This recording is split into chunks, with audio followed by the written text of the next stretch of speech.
ќе кажам во јавност слободно, не дај Боже да има гроб доле, пошто ремети мене. Сигурно. Некој ремети.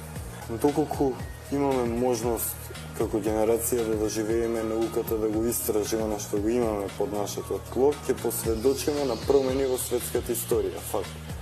Да се извади тоа што го има. Радикални промени на досегашните сваќања и учења. Што имаме под геоглифот? Јас не знам што има под геоглифот. Може би има змеј кој што ни го чува бериќето и не пази од ламјата, да не снема за последно. Требаше да чекаме како македонци. Значи, за овој геоглиф знаат сите, не може да не знае и армија летат секој ден хеликоптери, таму знаат сите, на Google се гледа, излеговме на емисија на телевизија, професорот Кентов кажа се. И при тоа да не се знаеше, сега веќе сите знаат. Сега веќе сите знаат. И требаше да чекаме да не има да не спомне